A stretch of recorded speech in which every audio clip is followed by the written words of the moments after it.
Oh, oh, oh, hello. I'm sorry. I fell asleep. I was just sitting here by the fire and I must have fell asleep. Welcome.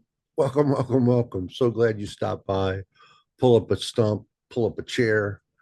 We're here at Uncle Tom's cabin and we're talking about books and music. This is exciting. This is the 12th episode, and we're growing and people are tuning in. And one of the things I wanted to kind of talk to you about is I'm kind of migrating the channel. Um, Originally, the inspiration was the idea of talking about how to make books, how to write, how to be an author, how to market. But there's so many channels, and there's so many people that are better than I am. Of course, Dr. Dale L. Roberts, and folks like Esty Houston, Mandy, April, Keith Wheeler. I'm obviously gonna Dave Chesson. I'm obviously gonna forget some people, but there are just so many experts, and there's so much great information out there, um, that anything I would offer would be regurgitated information. So, I love books. I love music. I'm a musician, singer, keyboard player. Um, and writer now of 32 books. My God. Over the past 5 years, dictation really set my generation production up big time. We'll talk about that. But basically, kind of migrating the channel to talk more about books, about as a reader. What constitutes a good book? What do I look for in a good book? What do you look for in a good book? What are the top books right now? And hopefully land some interviews with some heavyweight authors and to talk about what their inspiration was for their latest book. Um, how do they deal with publishers? What's coming up next? What are some new books that you've got to have? What are some new CDs? What do you like to listen to music wise when you're reading, or do you when you're writing?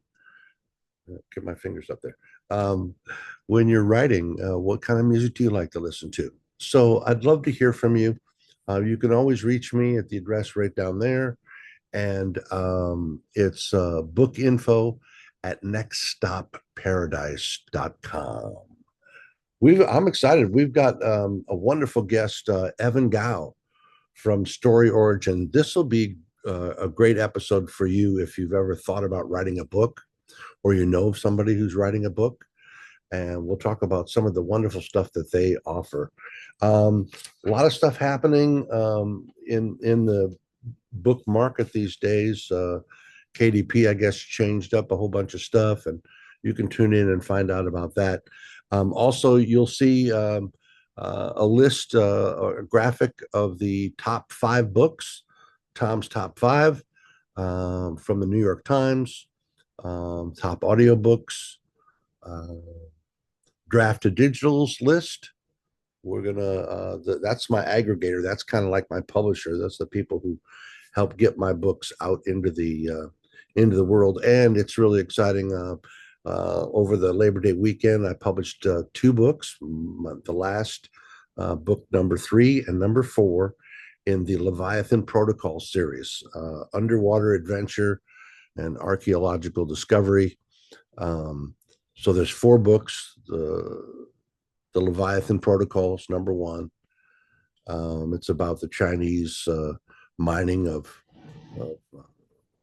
rare earth minerals on the ocean floor. Number 2, Thirst. It's about the people that they discover in book 1. People?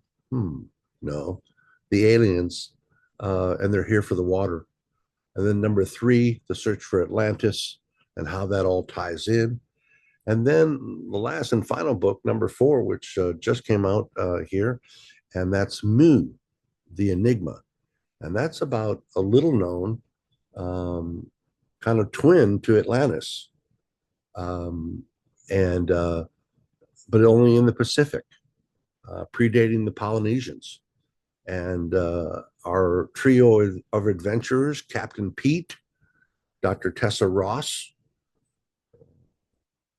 and investigative journalist Ethan Cole, who you'll recall from my first murder mystery back then when he had a little fall in with his reviewer. At any rate, so our intrepid trio are going undersea adventures and stuff like that. I'm a big fan. I'm an advanced scuba diver, as my wife is, and um, I know they want to go to Mars and all that good stuff, and I love that. But you know, I've said this before: we know more about the surface of the moon and Mars than we do about the seafloor on our own planet, and that's got to change. The answers are down there. Um, give you a quick example. So in Maui, the Navy and a couple of other, it's a consortium, um, have experimenting and are experimenting with electrical power generation via wave action. They put a big baffle in the surf. Baffle goes back and forth, back and forth, back and forth. And that's attached to a long thing, which is attached to a cylinder, which goes to a generator, and it generates power like that. Um, I'm not sure you'd want to hit one when you're surfing, one of those baffles, but they are experimenting with that and kinds of technologies. The exciting thing is, I've gotten an invitation to go and spend a night on Sea Lab. Yeah, it's 33 feet down, one atmosphere, uh, off the coast of Islamorada, Florida, down towards the Keys and Key Largo. Um, and yeah, you scuba dive down and you come up and you stay there overnight, and it's going to be pretty exciting. I'm trying to get Sharon to go with me, and I got to deal with my claustrophobia, that's why I wasn't a submariner when I was in the Navy. Anyway, I go on and on. We've got Evan Gao coming up, and also next week, I want to tell you we're going to have Fava, the president of Get Authentic Book Reviews. What constitutes a great book review? Looking ahead, we have we have Damon from Damon Art in New Zealand. Sorry, I was having a senior moment there. Yeah, this guy creates free, and they're free, by the way. You can go and get a free booklet. It's about 10 pages, 15 pages, maybe, um, about book covers. This guy is like a world expert of book covers. And I was trained by Dr. Mario Garcia at University of Syracuse. So I know a little bit about it. I do most of my own book covers, if not all. Um, and there's definite art and science to it. But you can go there and say, look, I write in the murder mystery genre. And there's a booklet that talks about what's currently popular as a book cover in that genre.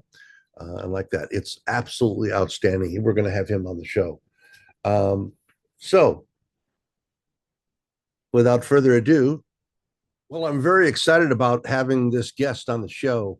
We talked about migrating the show to more about books, but this is great for any author or wannabe author. Evan Gao is the creator and CEO of a wonderful site called Story Origin. And let me just read you a little bit about the bio. It says Story Origin is a cross-promotional marketing tool for authors designed to help authors work together to build their email lists, increase book sales, page reads, and get more reviews. Evan Gao is an indie developer living in Austin, Texas, one of my favorite Texas towns, with his wife and dog, Cosmo. Maybe we can see Cosmo on the show. And if you're ever in Austin, look him up. He loves to have coffee with people and talk about books and talk about Story Origin. It's a wonderful thing, and it's very cost effective. It's only $10 a month. The Links will be in the show description and down below. But it's $10 a month, $100 a year. They have over 17 different services authored for independent authors. Everything, and here are my top 10. We're going to talk to him about it, but newsletter swaps, collecting email addresses for email outreach, integrate email marketing services, gather beta copy feedback, direct sale of ebooks. Want to set up your own way to sell direct to people and go around the big A? Yeah, you can do that. Unlimited file delivery. Say you have a website, you want to be able to deliver files, ebooks, audiobooks, I think audiobooks, and EPUBs. Certainly can do that. You can vet review history and completion. We're going to find out a little bit more about that. Automate the reviewer follow-up, distribute and track audiobook promo codes. We're going to find out about that. Facebook tracking pixel and schedule newsletter content. And quote, their company motto is, our mission is to continue making it easier for authors to market their work. What a concept. First off, I want to ask you, are you an author as well? Do you write yourself? You have books? I do not have any published books. I used to write short stories back in high school. Okay. And so I always had an interest in writing, but then in college got interested in tech and entrepreneurship, worked for a few years, and then I wanted to get back into writing and then build tools for writers at the same time. And just quickly, the building tools part took over 100% of my time. So I never got back into the writing like I had initially intended. Well, I, having worked in Silicon Valley myself for a number of years, worked for DigiDesign and Pinnacle and a couple other in the nonlinear video, digital video editing space, Avid and companies like that. I know the challenges of writing code and beating up the programmers to get them to give you the code that you need, um, and like that. But I just want to say, as an author myself, I got 30 books out now. I have been super impressed, fairly new, um, to Story Origin, and we'll have definitely the website and contact info and everything like that. First off, just as the outset, I was surprised at the value that Story Origin gives. Yeah. Um, Tell me a little bit about how you came up with this. I think you started in what, 2015?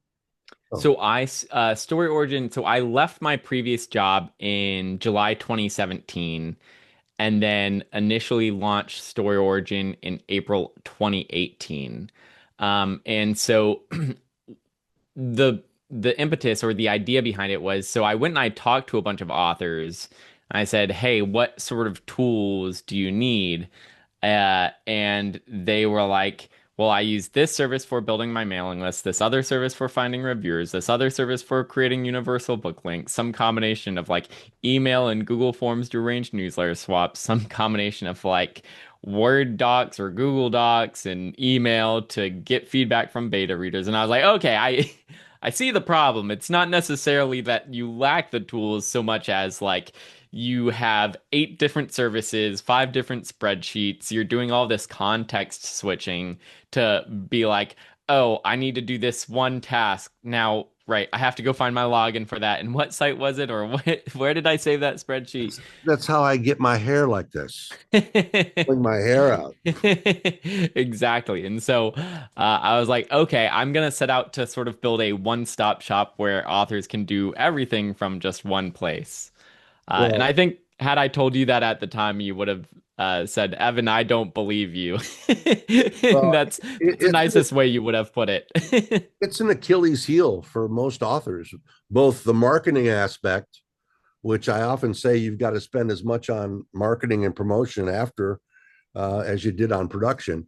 Um, but having, I think that's why a lot of people, that's why aggregators like Drafted Digital and Publish Drive and those kind of folks are so popular, because they allow you to put all that under one umbrella. as does Story Origin. Um, you had 17 different specific things. And of course, the show is only so long. Yeah. So I identified just some ones that I wanted to kind of ask you about. Is that all right? Yeah, of course. So Tom's top 10 story origin tools. Um, First off, newsletter swaps. Tell me a little bit about that. Yeah, so for anyone that's not familiar with a newsletter swap is a direct one-to-one cross promotion, meaning um, I'll agree to promote one of your books in one of my upcoming newsletters if you agree to promote one of my books in one of your upcoming newsletters. Um, and so I can say, I've got a newsletter going out on such and such date, and then you could request a newsletter swap with me and say, I've got a newsletter going out on such and such date, and then I'll get that request from you, and then I can either approve or decline that request based on whether or not I think that our books would be a good fit for each other's audiences. Um, and one thing to clarify there, because a lot of authors, when they first hear the word newsletter swap, it's it's not exactly the greatest name, but that's the one that like kind of spread in the author community, and so that's what Story Origin uses as well. But some authors initially confuse this for thinking meaning that we're supposed to somehow exchange our lists of subscribers. But that is not at all what it is. Like you would never share your contact list for your newsletter subscribers. Oh, what just happened there? It says something about your battery. Oh no. All Phew. right, 1 second. It's all right. It's all right. You're still there, audio wise. Well, yeah, I see the newsletter swaps, and then of course I'm going to just go real rapidly here. You can collect reader email addresses. You can integrate your email marketing services. Um, the other thing that's very exciting is direct sale of ebooks, and hopefully we'll get Evan to talk a little bit about that. And the idea that you have unlimited file delivery, that you can deliver, and we were just talking about direct sale of ebooks. Yeah. That's another one of the newer features on Story Origin. Sorry about the technical difficulties there. I No keep my problem. camera plugged in, so I don't know why the battery would have gone out when it's plugged in. Anyway, maybe the cable got loose or something. No, Sorry about that. Cosmo did it. It must have been Cosmo, absolutely. Yeah, no, Is he I around? he is not allowed in my office when I'm recording, I but see. All he right, all is right. he is currently laying on the couch. We love to see that. Um, so talk a little bit about vetting of review history and completion, and Yeah, how you can so put that under one umbrella. so the those are both sort of components of the review copies feature in the audiobook promo code distributions feature. So if you are trying to get more reviews on your book, you can create a review copy on Story Origin, and you would create a landing page where readers can request a review copy from you. They would mark where they intend to leave a review, so whether that's Amazon, Goodreads, BookBub, Kobo, etc., other retailers, and then you get that application and you can check out their reviewer profile on Story Origin to see how many review copies they've been approved for through Story Origin before. And so you can see, okay, they've been approved for 20 review copies and they've completed the process for 19 of those. Well, I can be relatively confident that if I approve them for my review copy, then they'll actually complete the process and leave review for it. Very cool. Um, and then you can also see the links to their reviewer profiles. So if they leave a review, if they leave reviews on Goodreads or BookBub, etc., you can check out the links to their reviewer profiles on those sites as well. And that's valuable because uh, let's say you write steamy romance or something like that, and you see that a reviewer has only ever reviewed cozy romance novels, and they somehow requested your steamy romance novel. You might not necessarily want to give them a review copy because it might not be to their tastes, right? And you don't want them to feel no one is technically required to leave reviews of review copies, but you don't want them to feel like they ought to leave a review of a book that they don't like. And so, uh, yeah, I would say that's another key aspect of when you are looking at review applicants. You know, do you want them to have a review copy? Is check out their completion stats and then their history of what books they have reviewed. Couple other quick questions. We talk about unlimited file delivery. So let me just put out a scenario. So if I want to sell direct via my website, I've got a link on there. They want to buy the ebook. They click on the link. It goes and Story Origin automatically fulfills that order. So yeah, so it works like that. To get a little bit more detailed, you would create a direct sale ebook page on Story Origin. And you can integrate that with your Lemon Squeezy account. So Lemon Squeezy, it acts as the payment processor. They were acquired by Stripe, which is a very popular I know payment Stripe, sure, of processor, course. Yep. about a year ago. Um, One of the great things about Lemon Squeezy, though, is that they act as the merchant of record. So if you currently want to sell books to readers in any European country and a lot of other countries around the world, many of those countries have sales taxes or what are called VAT taxes. Very familiar. Um, Yep. yeah. And so you then have to register in those various companies and register in those various countries and make quarterly filings and do a bunch of paperwork. And it is all a huge hassle when you are selling direct to readers. If you're using a payment processor like Shopify or Stripe or PayPal or a bunch of the other payment processors and platforms that exist, basically. Understood. Because you are the merchant of record. You are selling to that end customer. And so then you are liable for collecting and remitting those sales or VAT taxes. Of course. Uh, Lemon Squeezy acts as the merchant of record when you make a sale to a reader in another country. And so when they are the ones that become liable for collecting and remitting those sales taxes, so you don't have to worry about any of that, Understood. which is a huge weight off of a lot of authors' shoulders for when they want to go to Oh, sell direct. oh, big time, big time. But so this goes for ebooks, but does it also happen for audiobooks? And one of the things I noticed was in your feature set was distribute and track audiobook promo codes. Talk to us a little bit about that. Yeah, so the direct sales features don't currently support audiobooks. It is definitely on the to-do list to support delivering and handling audiobook files. The audiobook promo codes feature is related to the review copies feature. So, uh, when you produce your audiobook through Audible or ACX, or through Findaway slash now Spotify, or if you produce your audiobook through an audiobook publishing house or through Authors Direct, through various other publishing houses, they will typically give you either Kobo or sometimes they'll give you audiobooks.com promo codes. So you've produced an audiobook. You're now, it's being distributed. You have these promo codes either from Audible, Spotify, Kobo, or audiobooks.com. And you usually are only get a limited set of these codes. And they're intended for you, the author, to give them out to listeners for free. Clever. Okay. Yeah. And with the idea that the people that you give those codes out to can listen to the book and then hopefully they'll leave a review of it.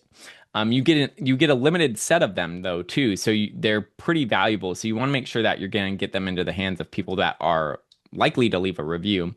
And so Story Origin, similar to that review copies feature that we were talking about before, you can also set up an audiobook promo code request page where listeners can come and request a promo code from you. They would say where they would intend to leave a review, whether that's Audible, Amazon, Goodreads, BookBub, Sure. etc. But yep.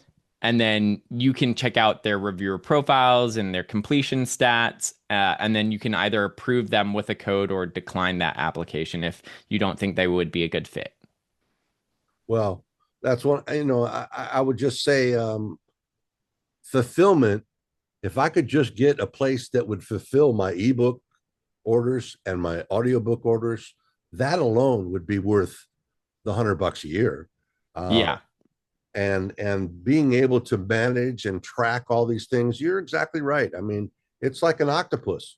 You got 15 balls in the air, and you've got 15 different sites you've got to go to. So just from a convenience and a time saving standpoint, I always ask my guests one question: if there was one thing you wish people knew about Story Origin, what would it be? Ooh, that's a good question. I guess that it does more than you think it does. There are lots of authors. So Story Origin usually, a lot of authors will come to Story Origin to start building their mailing list. This is like a very common topic of discussion within various Facebook groups and things like that, where authors are like, starting out and they're trying to figure out, okay, how do I build my mailing list? How do I find reviewers? How do I do all these things? And so a lot of times authors will come to Story Origin because someone else said, hey, Story Origin is a great way to build your mailing list. Um, and they might just get started with that on Story Origin, but there is a ton more to explore. For example, one of my favorite features is the beta copies feature, where you essentially put up your manuscript, and then readers can request access to it just like they would request a copy of a review copy, except the beta copies feature is a little bit different because instead of giving them access to the whole thing all at once, readers actually have to, once you approve them, they'll get access to read chapter one, but then they have to leave feedback on each chapter to unlock the next Oh, chapter. wow. Great. That's And a great idea. yeah, I heard from a lot of authors that when they distribute a beta copy, they'll, email out a Word doc or a link to a Google Doc to their readers, and the readers will be like, "It was great, I loved it," and you, as the author, are left with like, "Okay, and Or like, or can you worse give me yet, a little more?" or worse yet, it winds up on a black server in Mumbai Yeah, somewhere. right, exactly, now, exactly. now the Another, yeah, author, the author is in control at every step, right? yep. In other words, um, uh, to approve the beta reader, to approve the file upload or whatever. You really, the one thing that came across in the documentation about the platform was that you really do believe in giving the author final say. Yeah, yeah, absolutely. The author is in the driver's seat on Story Origin for sure. Um, and you as the author as well, since Story Origin doesn't distribute the readers the file, they read it in their browser, and then they can leave the feedback on the beta copy in the browser. You as the author can revoke access to that beta copy at any time. So, you know, if you want to set an expiration date for when people lose access as well, let's say I'm running a beta copy and I need feedback within the next 2 weeks, I can say, okay, everyone gets an expiration on the beta copy at this 2 week mark, and then they're cut off.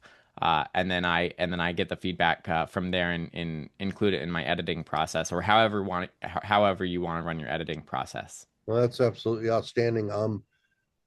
What's coming up for the future, do you think? And the other question I wanted to ask you was, AI is really changing this business, both good and bad.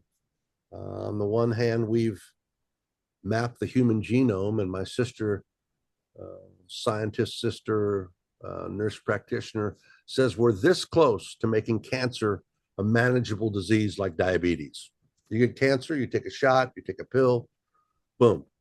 Um, and then you look at some of the stuff that's being passed off as novels on Amazon Kindle.